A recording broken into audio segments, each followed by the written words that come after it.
And the city, and the heart, and the mountain, and the refuge, and the cave, and the valley, and the land, and the sea, and the island, and the meadow, where mention of God had been made, and His praise glorified. Farahmand.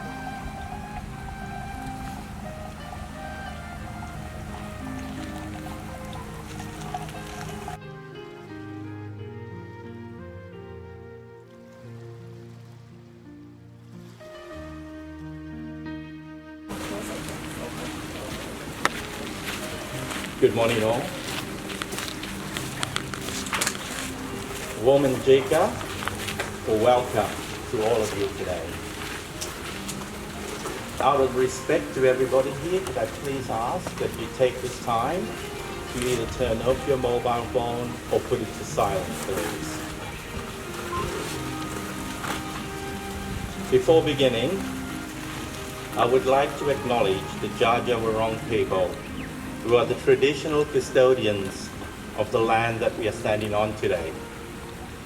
I pay my respects to elders past, present, and emerging, for they hold the memories, the traditions, the cultures, and the hopes of the Jaja Wurrung people. I also extend that respect to all indigenous peoples with us here today. My name is Selwyn Henry, and it is my privilege and my pleasure that on behalf of the Baha'i community of Greater Bendigo and the board and the staff of the Great Stupa of the Universal Compassion, I am able to welcome you all here today. We are especially delighted that you have taken out the time from your busy schedules to be with us as we commemorate our opening of this garden and to celebrate the centenary of the faith here in Australia. We extend a special welcome to the Mayor of the City of Greater Bendigo, Councillor Jennifer Alden, to Councillors Matthew Evans and Vaughan Williams and Rod Fife. Judy and Ian Green, the founders and directors of the Great Stupa. Monsignor Frank, if he is here, I have not seen him, Monsignor Frank Marriott. Oh, he's not here this morning. To Karen Lunny, if she's here somewhere in the back. Thank you, Karen. From the Bendigo Health Pastoral Services. And to Mr. Azar Otia, the auxiliary board member from the Baha'i community. While I'm unable to single out every one of you for mention, please note that you are all equally welcome and that your presence here today is especially uplifting. There are many others who would also have liked to have attended today, but they couldn't because they had already made commitments to other engagements. But our special acknowledgement goes to our Deputy Mayor, Councillor Andrea Metcalf, who had to change her plans as she is representing our Mayor, Councillor Alden, at another commemoration or at another engagement. As we dedicate this latest addition to the Peace Garden, we are reminded of the purpose of the edifice just out there. A stupa, also known as a pagoda, is the most sacred building in Buddhism. It symbolizes the enlightened mind and the path to enlightenment.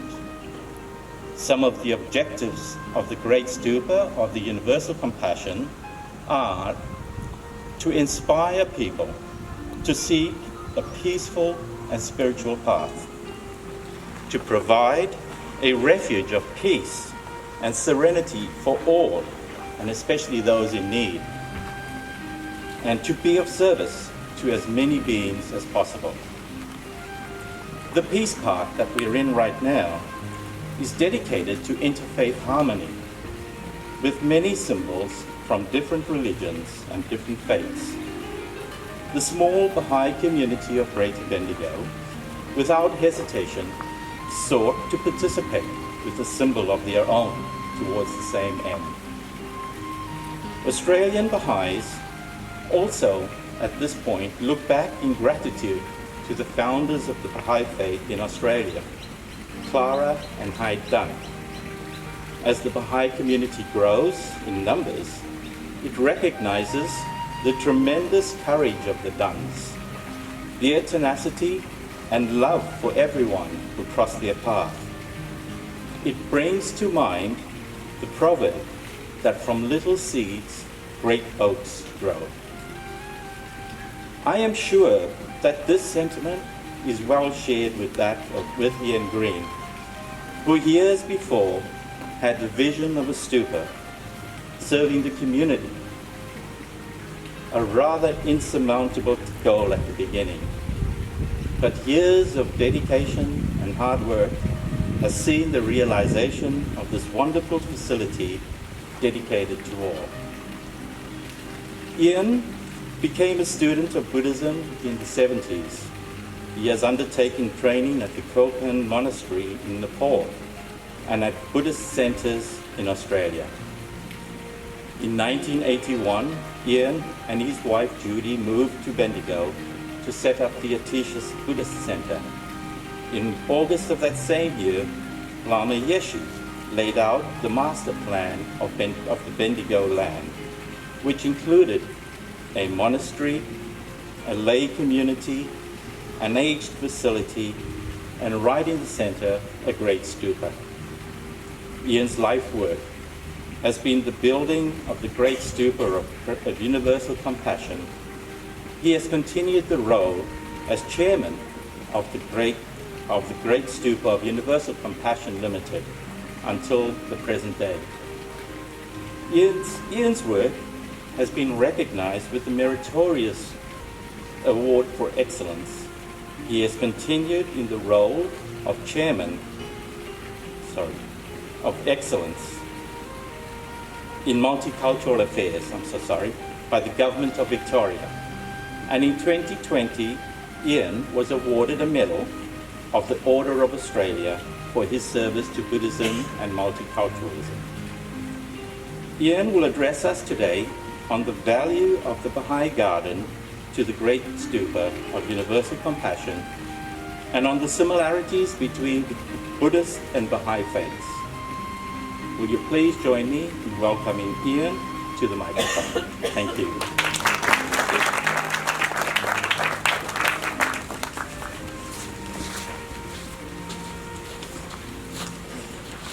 Mayor Jennifer Oldham and councillors. Also, I think Karen Munley's here, so welcome. Hi, Karen. Geshe Rabton wasn't able to join us, but we're so happy that the monks and nuns, the monks of Tupten Sherapling Monastery up on the hill over there, and the nuns of Magic Labdrin from just over there somewhere. Thank you very much for coming and joining us today. Also, a big welcome to the Baha'i friends that we've got to know very well over the last 5 years locally, and a big welcome to those Baha'i friends who've come from further afield as well. My wife and everyone else as well that I haven't mentioned. My wife Judy and I would like to welcome you all to the Great Stupa of Universal Compassion. The Peace Park here that we're in today is a celebration of the diverse faiths that represent the spirituality of mankind. This message from His Holiness the Dalai Lama was delivered to us only 2 weeks ago. And Judy and I were extremely honoured and pleased to receive it. It was said that His Holiness is very happy to learn that the stupa has become a centre of interfaith harmony. And he went on to say that this is so important in today's interdependent, multi-religious world. Today marks a special milestone in the development of the Peace Park with the opening of the Baha'i Star Garden. The garden has been created through the partnership from the Baha'i community of Bendigo and the Great Stupa extended team. This partnership and the way we've worked so harmoniously together over the last few years is so fitting because of the synergies that exist between the Baha'i and the Buddhist faiths. Both the Buddha and Baha'u'llah, the founder of the Baha'i faith, lamented the suffering of sentient beings and shared the same wish to lead humanity out of this suffering and into a world of peace and harmony. Just as the Buddha, in the first of his Four Noble Truths, described the human condition, so did Baha'u'llah reflect on suffering and impermanence when he said these words, "These brief few days shall pass away. This present life shall vanish from our sight. The roses of the world shall be fresh and fair no more. The garden of this earth's triumphs and delights shall droop and fade. The spring season of life shall turn into the autumn of death. The bright joy of palace halls shall give way to the moonless dark of the tomb."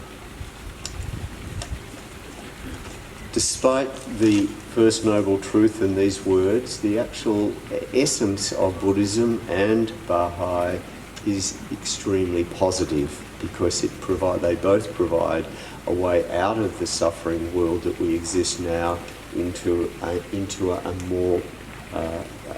positive fulfillment. In Buddhism, the goal is enlightenment. For the Baha'i, it is oneness with God, oneness of religion, and the oneness of humanity.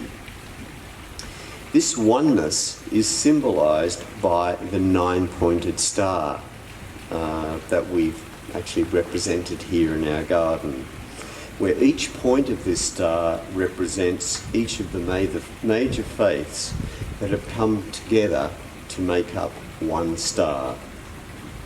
We're so pleased and honoured to be able to include the Baha'i Star in our Peace Park at the Great Stupa. And I congratulate Rosita and Selwyn, and other friends from the Baha'i community who've worked with our team, which I'll just briefly mention their name: Dennis, Justin, Gary, Brian, Alicia, Matt and Elise, and everyone else who's been involved in making this positive statement for the benefit of all. Thank you very much.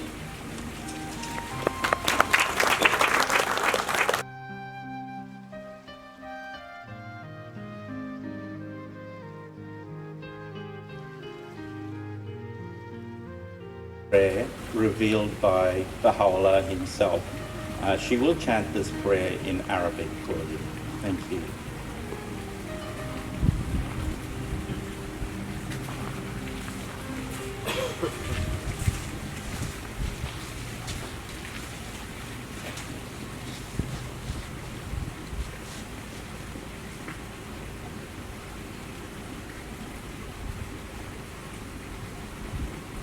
حبلي يا إلهي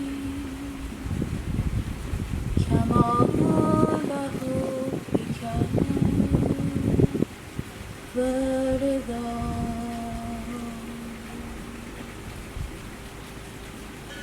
واجذب قلوبنا بانجذاب نورك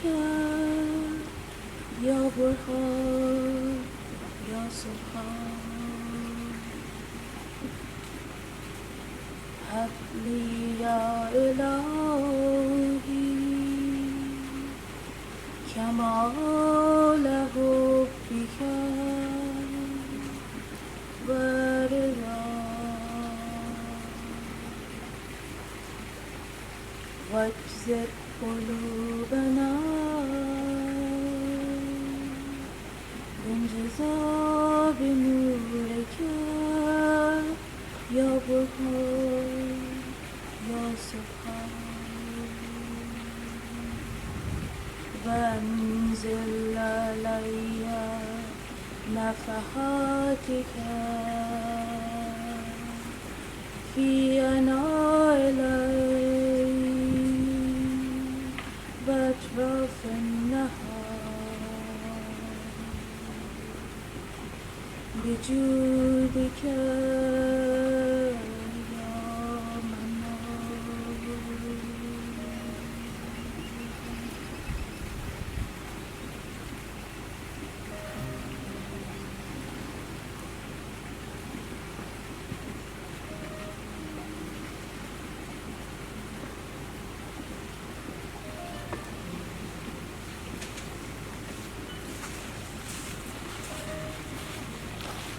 Thank you, Nushin. Our next speaker is our Mayor, Councillor Jennifer Alden, who will be addressing us on the subject of unity in diversity. A little bit about the Mayor. I'm so sorry. Seeing the link between what we eat and how it affects our health and that of the planet, Dr. Jennifer Alden established her business, Growing Change. Its objective is, or was, and still is, to support local community food initiatives, to consult to organizations, government, and community, creating opportunities to strengthen local health, environmental, and social outcomes. Councillor Alden was first elected to council in 2016, and during this, her second term, was selected to be Mayor of Greater Bendigo. She will be using this term to continue to advocate on the importance of community health and well-being. She is interested in creating well-designed, resilient, and prosperous communities that takes climate and biodiversity breakdown into consideration. With this in mind, her aim is to support employment pathways and job creation via innovation, applying this to business and to manufacturing industries. Councillor Alden, with her husband Peter, has lived in Bendigo for 38 years and has 2 daughters and 3 grandchildren. Would you please join me in welcoming Councillor Alden? Thank you. Beautiful setting. Indeed, great.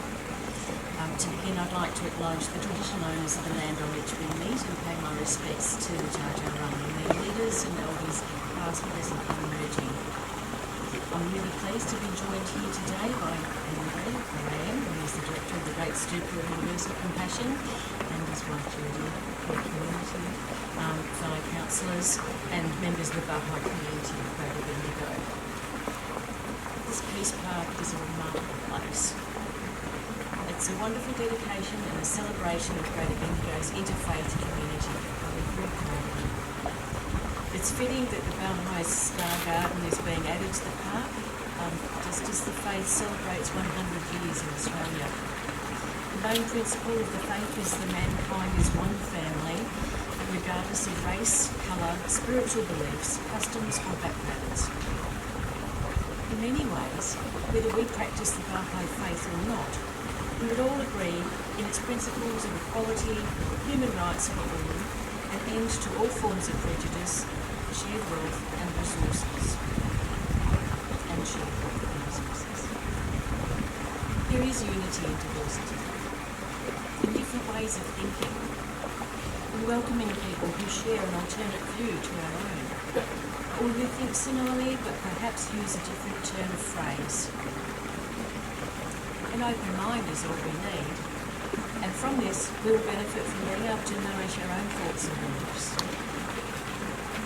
I think this park's a great demonstration of the diversity in our community, and it shows there's room for all of us and all ways of life and various beliefs. We want our community to celebrate these differences, and we want everyone to feel welcome and included.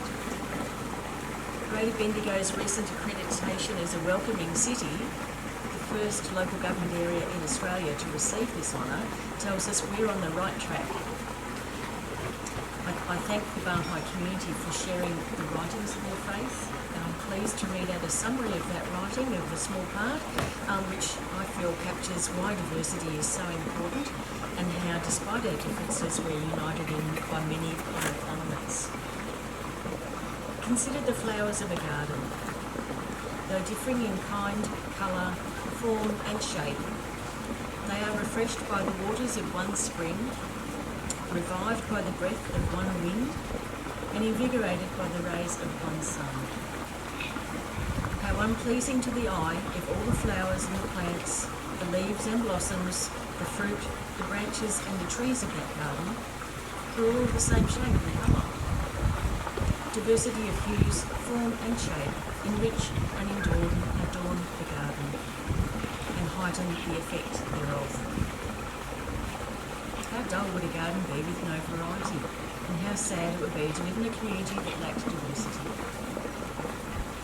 Our first faith-based community was, of course, the world's oldest living culture, and our first people who celebrated their belief systems, spirituality and ways of seeing the world. This is often reflected in their deep connection to the land, their dreaming stories, songlines and other stories which act as a spiritual guide through life.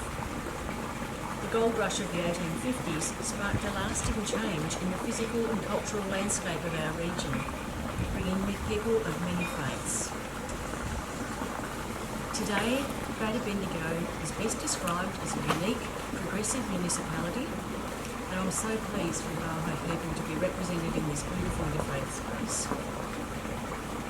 We can't understate the importance of the Great Stupa on our cultural landscape, in Bendigo and further afield. It provides a place of inspiration, and you can certainly feel that in the and a place to help people seek a peaceful and spiritual path. It's a welcoming place, and somewhere we can understand more about the teachings of Buddhism, which has much in common with Baha'i faith as we've heard. This stupa adds to the rich cultural and social fabric of our city, again emphasising Greater Bendigo as a place for everyone. Every time we celebrate in addition to the Peace Park, we're reminded of our good fortune to live in Greater Bendigo. Thank you very much.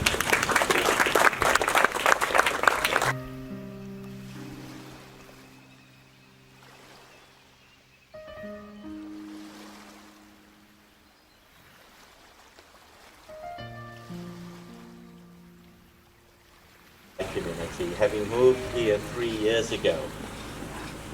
She fell in love with the heritage buildings, the art, the culture within the city, and most of all, she says, the genuine kindness of its inhabitants. That is something that I guess lots of places have to live up to. Neva currently works for the state government in the area of child protection litigation, a field that she finds challenging but also fulfilling, as she gets to serve the most vulnerable members of our society or our community, the children. Please join me in welcoming Neva to the front. Thank you.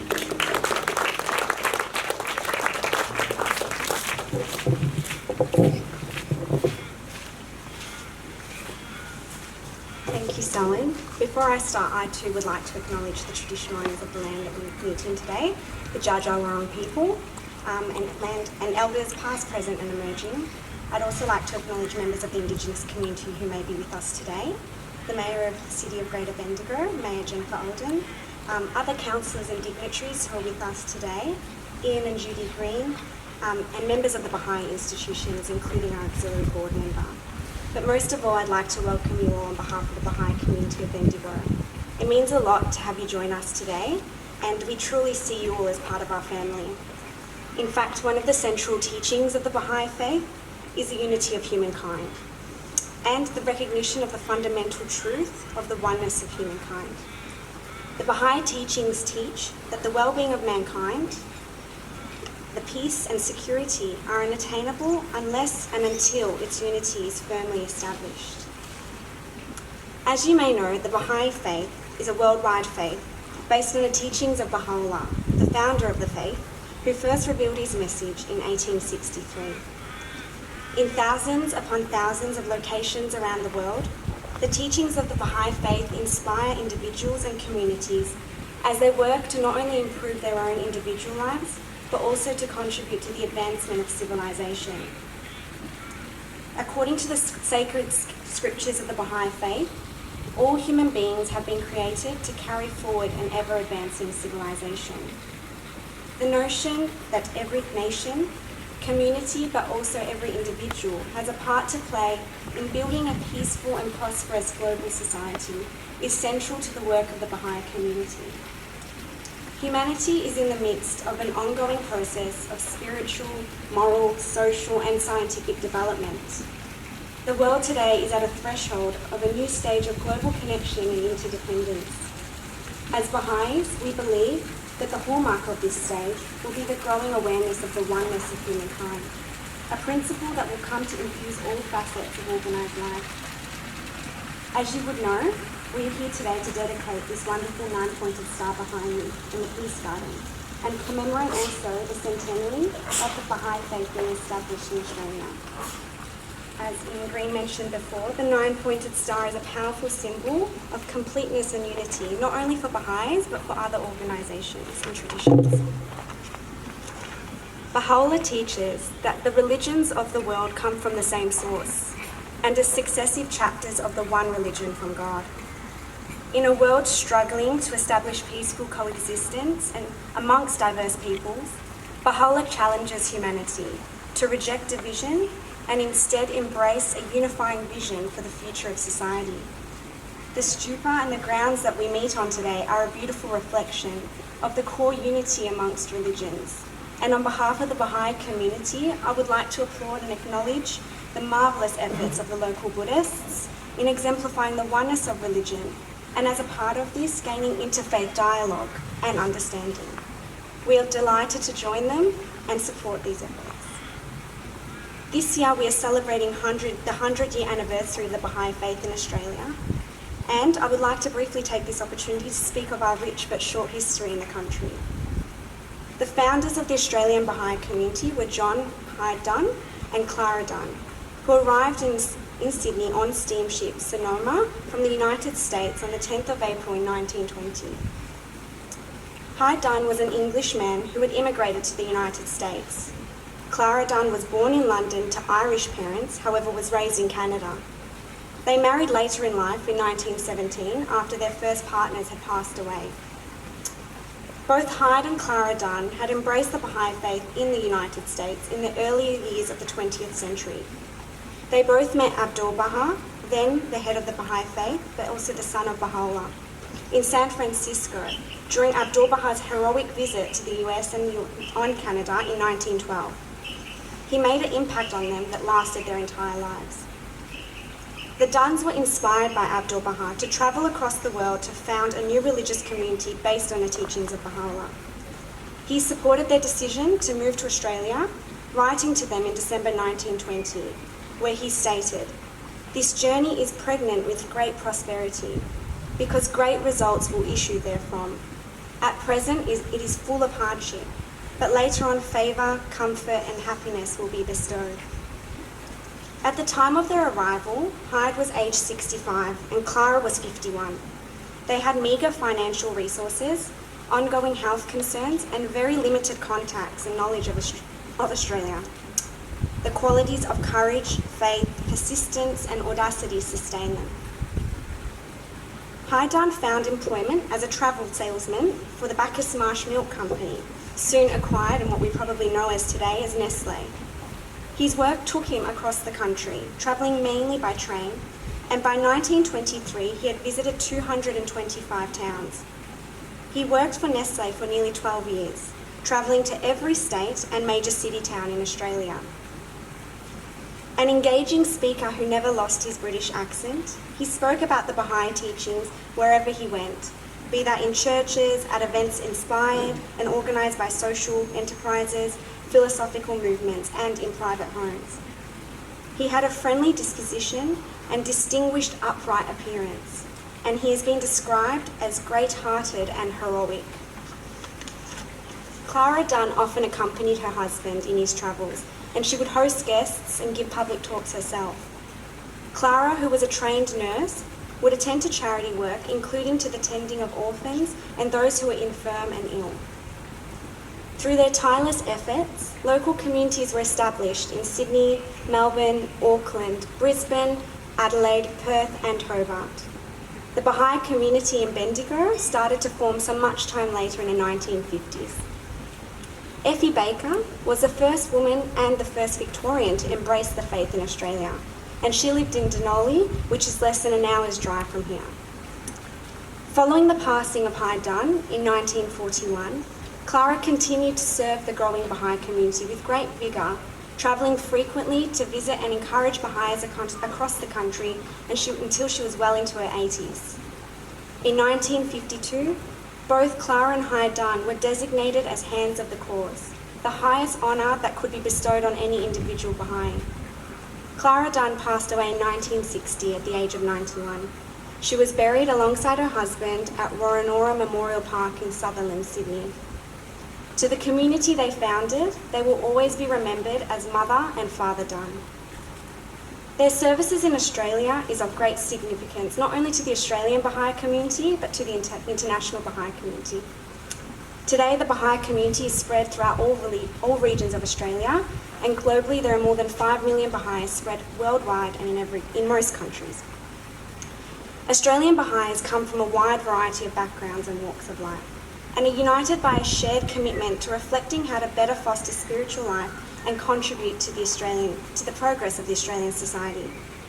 Baha'is, through their neighbourhood-based activities, aim to work alongside other Australians to enhance not only our individual but also our collective spiritual life, and uplift, assist and unite diverse groups of people in helping to build vibrant communities. Our vision for Australia is a society embodying the principle of the oneness of humanity, that we are all equal regardless of our background or belief, that we all have a part to play in the progress of society. So 100 years later, this legacy left by the Dunns of tireless and selfless service for the betterment of our communities is as relevant today as it was in 1920. We are so grateful that despite this global pandemic, we are able to observe the centenary on this momentous occasion. Blessed be this spot. Thank you.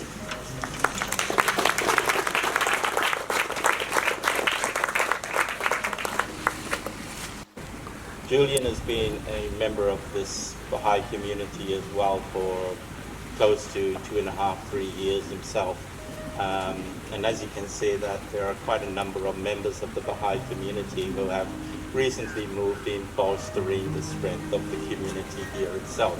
So it's a delight to see that there are many Baha'is, not only from Bendigo amongst us here today, but there are a few from further afield. Some people have driven from Kyneton and various other regional centres as well to be with us today, and we do appreciate that they all could make that journey. Thank you, Julian. Thank you so much, friends. So this is the fun part. If you look on your left, I saw those 3 animals or 4 animals up there, and I wonder if human beings could have that kind of unity. I was just wondering. There's a little envelope with you guys. So it has a unity song that I'm going to play at this moment, and kindly join me. I'll just lead, and then I'll tell you where we can just start and sing together. I won't use this microphone. I'm just going to try to use my voice. I hope the people at the back can hear me. I'll try to increase my volume in case I'm too low.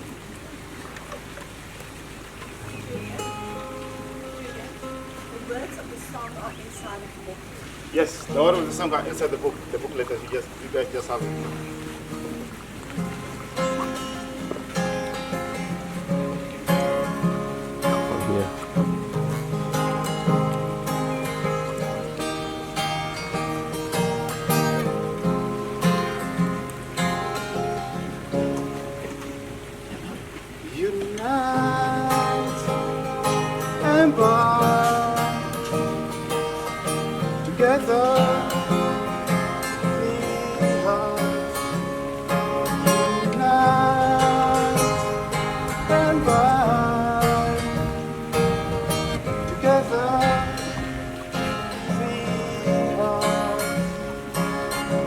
Join the God of the soul.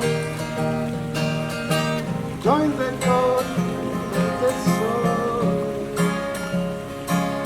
Oh Lord, make these faces radiant through the night of thy oneness. Now this is where we all come together and start singing now, okay? 1, 2, 3.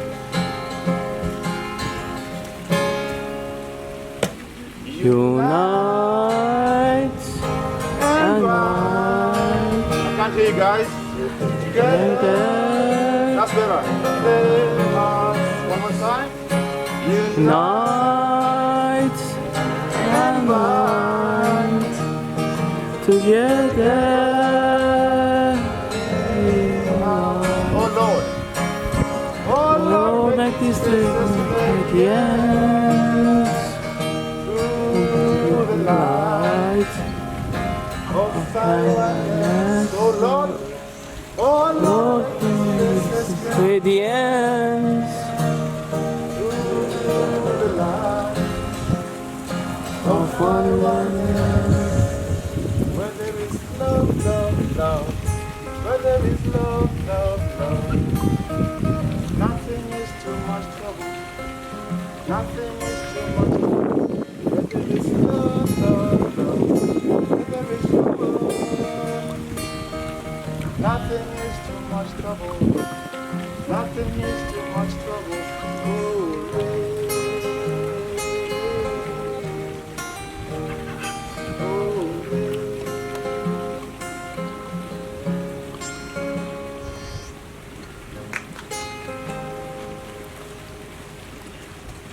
Thank you.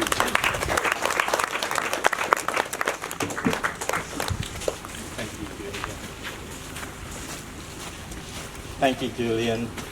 Before I go, I just want to express my appreciation to all of you that have attended here once again. A special thank you to Venerable Thupten Gyatso, who conducted Tibetan Buddhist Sangha in prayer, to Ian Green, to our Mayor, Councillor Jennifer Alden, and to Nava Shodi for their enlightening talks. to the board and the staff of the Great Stupa of Compassion for their hospitality, to members of the Baha'i community, to Sakba Hagigi for reciting Blessed is the Spot, a section of the tablet by Baha'u'llah, to Nushin for chanting words of Baha'u'llah in Arabic, to Julian for leading us in song, and to all the behind-the-scene helpers, those who set up this venue, the group tasked with putting this together, and the crew involved in the construction of this garden itself. And last but not least, to all of you that attended with us today. In closing, I would like to invite you to the outer space of the cafeteria up at the top for some refreshments and for the opportunity to meet and to have some conversation with our presenters and with the members of the Baha'i community of Greater Bendigo. Thank you, and please, please, please, if you have the time, take some time to wander through the wonderful Peace Garden, and as well as inspire yourself with a visit to the Great Stupa. I'm sure it is open until 4:30 at least this afternoon, so please spend the time wandering through the grounds. You're most welcome. Thank you very much. Thank you all.